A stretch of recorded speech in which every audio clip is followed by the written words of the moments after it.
Hi Team Phys Ed, Nathan Horn from iPhys-Ed.com here, and welcome to this week's What I've Learned. What I've Learned is a weekly YouTube series where I share some of what I've learned. Might be a teaching idea, a tech tip, a resource I've found, or someone who's taught me something amazing. Now, if you didn't see last week's What I've Learned, be sure to check it out. I've included a link in the description below. It was all about podcasts. This week's What I've Learned is going to be a Q&A. Now, I asked a lot of you who spend your time, your precious time, watching this What I've Learned series to send me some questions that you wanted answered. I have 5 questions today that I'm going to answer, and I hope by answering those questions, it might help you in your physical education practice. So, the first question that I received was from Ben Landers, the PE specialist, and he asked, what is your favorite unit or game to teach, and why do you like it? Great question, Ben. I thought long and hard about this one, and probably I would say that my favorite unit to teach would be my invasion games unit. So last year, I had a really great time teaching my invasion games unit, and I used that unit as well to really focus on my assessment strategies, and was able to really gather some data to help me make informed decisions about how I was assessing students in invasion games.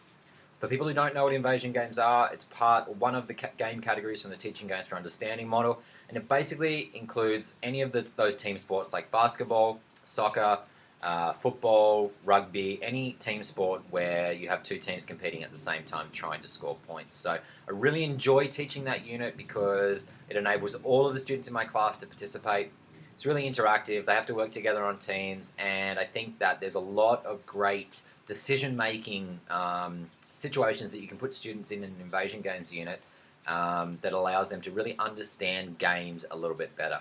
Obviously having the skills is really important, but being able to make good decisions about what to do when they have the ball and when they don't have the ball in those games is really, really valuable. Once they understand it, they can really transfer those decision-making skills across sports, and it will enable them to be more successful in a variety of different sports, which is really what we want when we're trying to develop physically literate individuals, is them having the ability and the confidence and the competence to be able to take part in a wide variety of different sports. The next question I have is from Paddy Coleman, who is from my home state of Tasmania. Good one, Paddy. And he asks, what curriculum planning tool do you use? Now, before I answer this question, I'll preface this by saying that my school is an international baccalaureate school, and we follow the primary years, middle years, and diploma program. I teach within the primary years program of that. Now, in my school, I am solely teaching physical education. Now, physical education within the primary years program falls under the PSPE banner, or the strand. So PSPE is personal, social, and physical education. The way that my school is set up, I'm just teaching physical education. I'm really also lucky, and this is actually going to answer the next question as well, which was also from Paddy, where he asked about how I use wellness and pastoral program within my health and physical education program. So having said that, basically there's 2 ways that happens. When I'm teaching my classes on a day-to-day basis, I'm teaching physical education. I'm also the head of student welfare and enrichment, and as part of that role, I've had a big part to play in the development of our pastoral care curriculum, which I would say is our health curriculum. Now, the way that the International Baccalaureate Primary Years program talks about pastoral care is that every single teacher within the school is responsible for teaching pastoral care. So unlike maybe in Australia where the physical education teacher is responsible for health and physical education, within our school every single teacher has a part to play in teaching that pastoral or that health curriculum, which is really, really fantastic. It enables students to be able to get that health education or that pastoral education completely throughout every single thing that they do.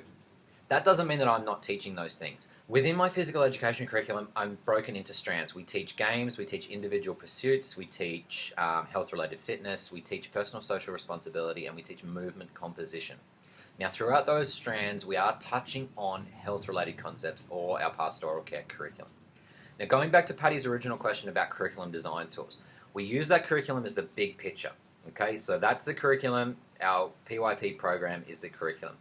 From that, within my school, we have kindergarten to grade 12 scope and sequence learning outcomes and benchmarks for physical education and also for pastoral care. I'll link those in the description below so you can take a look and you can see what I'm talking about. So we start with the big picture, which is our curriculum. We come down to our scope and sequence, which is our learning outcomes and benchmarks, and they're broken down into grade levels. So for kindergarten 1, we have learning outcomes and benchmarks for those 5 strands, which students should be able to achieve by the end of kindergarten 1.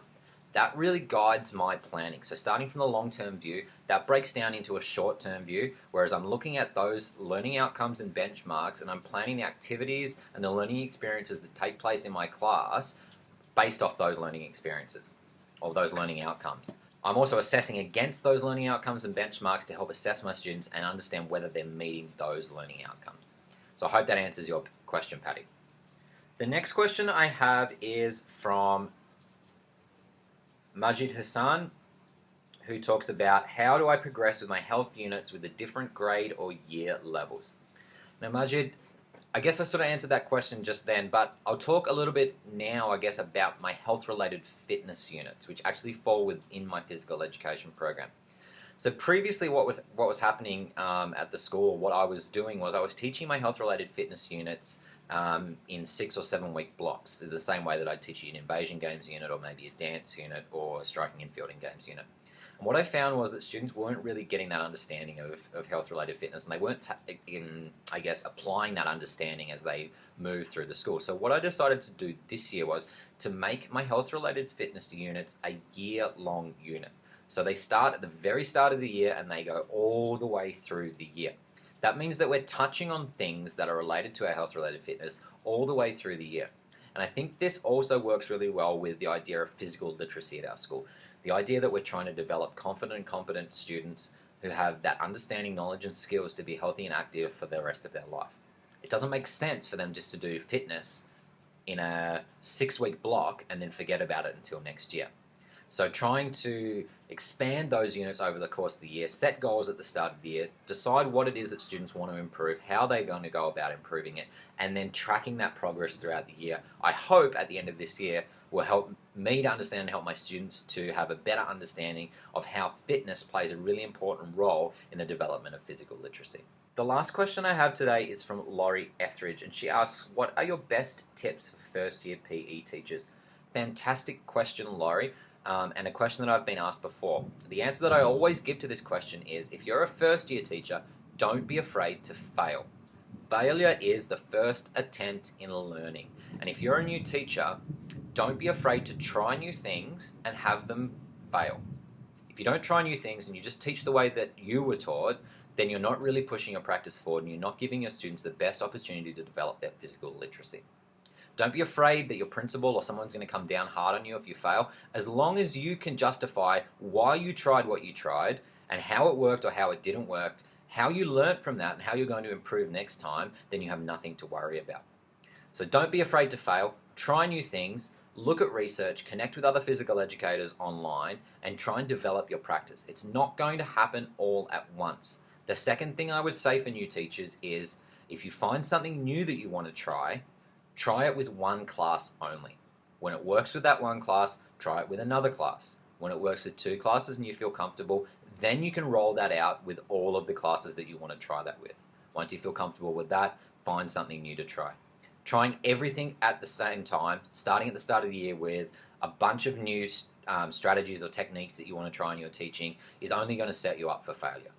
So for this week's Q&A session, that's what I've learned. I hope what I've shared with you helps you in your physical education practice, and I'm really looking forward to doing another one of these Q&A sessions. So feel free to send me any questions at any time. Maybe in another couple of weeks I'll do another Q&A and try and answer your questions. I'm Nathan Horn from iPhys-Ed.com. Thank you so much for spending your time watching this video. If you like it, please make sure to give us a like, comment below, give us any more questions that we can answer, and I look forward to seeing you next week. Bye.